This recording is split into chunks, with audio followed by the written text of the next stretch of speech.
कांग्रेस ने पटियाला की सांसद परिणीत कौर को शुक्रवार को पार्टी से निलंबित कर दिया है। पंजाब के पूर्व मुख्यमंत्री कैप्टन अमरिंदर सिंह की पत्नी परिणीत कौर पर बीजेपी की मदद करने का आरोप लगाया गया है। कांग्रेस की अनुशासन समिति ने कौर को कारण बताओ नोटिस जारी कर 3 दिनों में जवाब देने के लिए कहा है कि उन्हें पार्टी से क्यों निकाला जाए। कांग्रेस की ओर से जारी बयान में कहा गया है कि पार्टी के राष्ट्रीय अध्यक्ष को पंजाब कांग्रेस के अध्यक्ष अमरिंदर सिंह राजा वड़िंग की ओर से शिकायत मिली थी कि पटियाला की सांसद परिणीत कौर पार्टी विरोधी गतिविधियों में शामिल हैं और बीजेपी की सहायता कर रही हैं। कह रही कि रानी परिणीत कौर जी जल्दी भाजपा में चली जाएं और कांग्रेस में ना रहें, इसको किस तरीके से क्या चीज? रानी परिणीत कौर जी को लेकर लगातार बयानबाजी दे रही है कांग्रेस। अरे भाई, you are a lady, do you have a choice? I mean, your husband may have be in the Congress, you may be in the BJP. क्या फर्क पड़ता है इसका?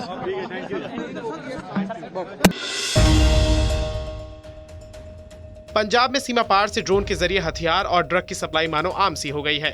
खास बात यह है कि सुरक्षा बल समय रहते उसकी पहचान कर उसे निस्तेनाबूद कर देते हैं।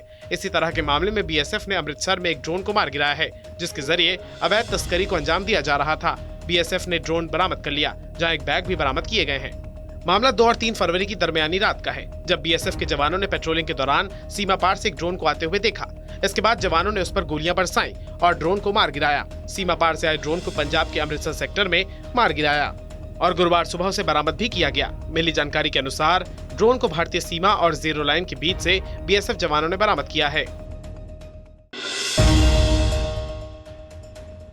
आतंकी फंडिंग मामले में शुक्रवार को राज्य जांच एजेंसी ने श्रीनगर के कई जगहों पर छापेमारी की। ये छापेमारी टेरर फंडिंग मामले में की गई है। सूत्रों के मुताबिक इस कार्रवाई में एजेंसी को कई दस्तावेज मिले हैं। अधिकारियों के मुताबिक एसआईए की टीम ने श्रीनगर के परिमपुरा, जवाहर नगर, नाटीपुर, चनापुर, बुलबुलबाग और कमरवारी इलाकों में छापेमारी कर रही है। ये छापेमारी आतंकवाद के लिए फंडिंग से जुड़े मामलों की जांच के सिलसिले में की गई है। राज्य जांच एजेंसी ने मामले में कोर्ट से वारंट मिलने के बाद ये छापेमारी की है। राज्य जांच एजेंसी घाटी में सक्रिय आतंकवादी संगठनों को कमजोर करने में जुटी है। पिछले कुछ महीनों में आतंकी संगठन से संबंध रखने वाले लोगों की संपत्तियों पर कार्रवाई की गई है। कुलगाम पुलिस 9RR के साथ प्रतिबंधित आतंकवादी संगठन जैश-ए-मोहम्मद के 6 आतंकवादी सहयोगियों को गिरफ्तार किया है और उनके पास से भारी मात्रा में हथियार और गोला बारूद भी बरामद किया गया है। कुलगाम जिले के मिरहमा और दमहाल हंजीपुरा क्षेत्र में विध्वंसक गतिविधियों को अंजाम देने के संबंध में विशिष्ट सूचना के आधार पर कुलगाम पुलिस और 9RR के संयुक्त अभियान में 6 आतंकवादियों को गिरफ्तार किया गया है और भारी मात्रा में हथियार और गोला बारूद भी बरामद करने में सफलता मिली है। उत्तराखंड के जोशीमठ जैसी तबाही के मुहाने पर जम्मू कश्मीर का डोडा भी आ गया है। यहाँ के थाथरी इलाके के कई मकानों में दरारें आ गई हैं। यहाँ की नई बस्ती में जमीन धंसने से दर्जनों घरों में बड़ी बड़ी दरारें आ गई हैं। लगातार दरारें आने के बाद लोग सहमे हुए हैं और आलम यह है कि आधी रात में ही दहशत में सहमे हुए लोगों को पलायन करना पड़ा। स्थानीय अधिकारियों ने मौके पर पहुंचकर स्थितियों का जायजा लिया।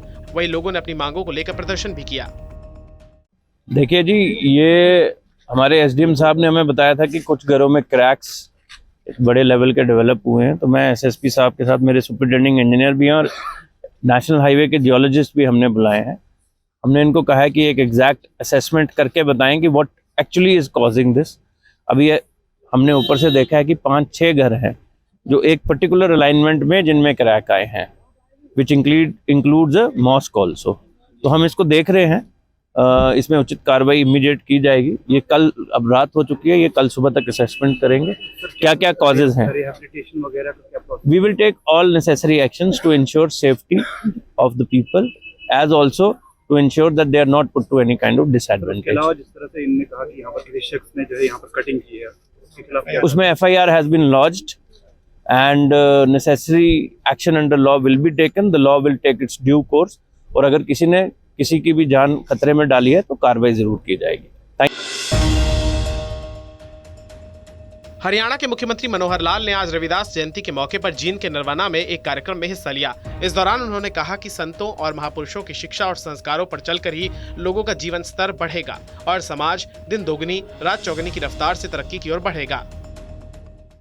हम ये भी कोशिश कर रहे हैं कि हमारी सरकारी स्कूलों की व्यवस्था बढ़िया बने ताकि प्राइवेट स्कूल के बच्चे भी सरकारी स्कूलों में आए, उसकी संख्या बढ़े। ये भी हम काम कर रहे हैं। संस्कृति मॉडल स्कूल हमने बनाए हैं, बहुत से प्राइवेट स्कूलों को छोड़ करके, और वो सरकारी स्कूलों में बच्चे आ रहे हैं। अलग अलग स्थानों पर अलग अलग परिस्थितियां हैं। सरकारी स्कूलों को भी बढ़ाएंगे, उसमें व्यवस्था अच्छी करेंगे। इसके बावजूद प्राइवेट स्कूलों की व्यवस्था को भी हम खारिज नहीं करेंगे। अच्छे स्कूल वहां भी चलने चाहिए, अच्छे स्कूल सरकारी भी चलने चाहिए, दोनों मिल करके और स्कूल में बच्चों की शिक्षा कैसे अच्छी हो इसके ओर हम प्रयत्न करेंगे।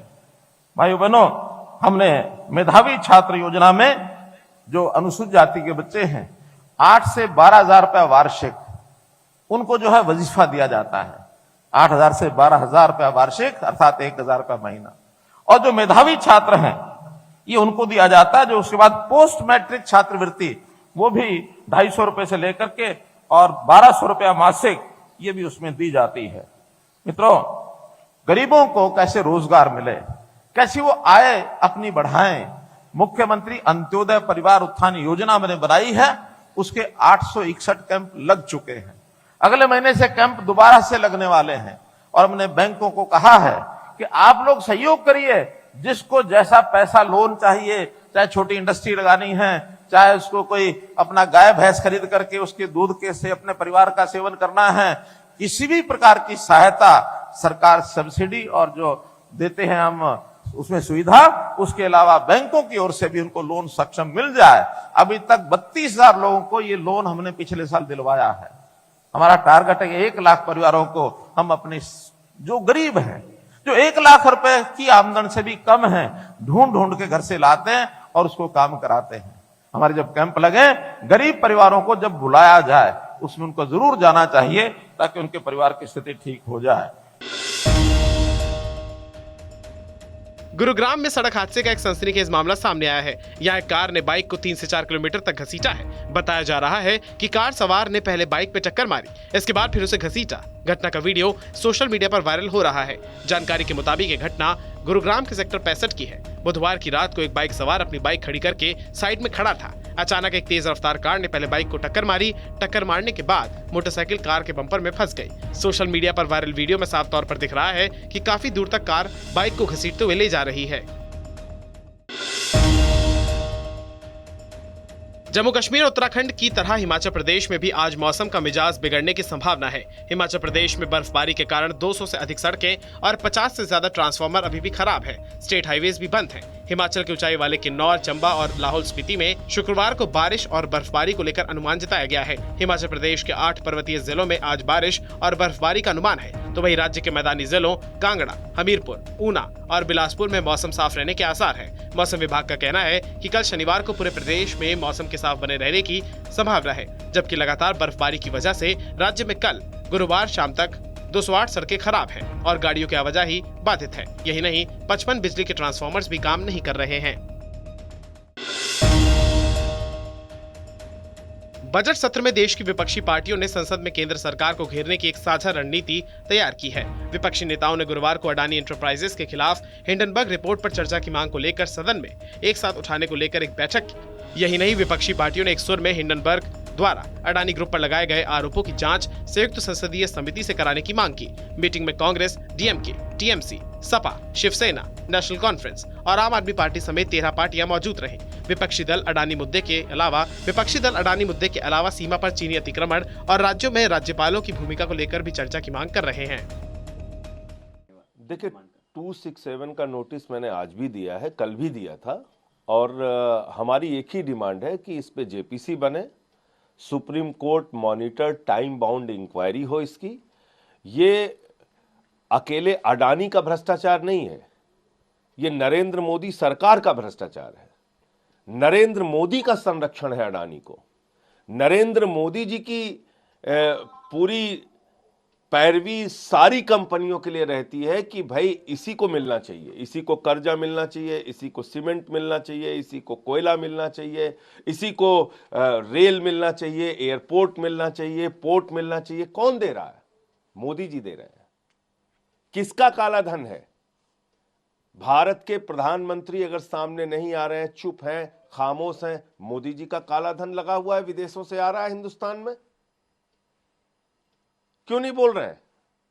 अडानी की कंपनी में लाखों करोड़ रुपए विदेशों से फर्जी कंपनियां बना के किसका पैसा लाया गया? भारत के प्रधानमंत्री सवालों के घेरे में हैं और सवाल का जवाब देने से बच नहीं सकते।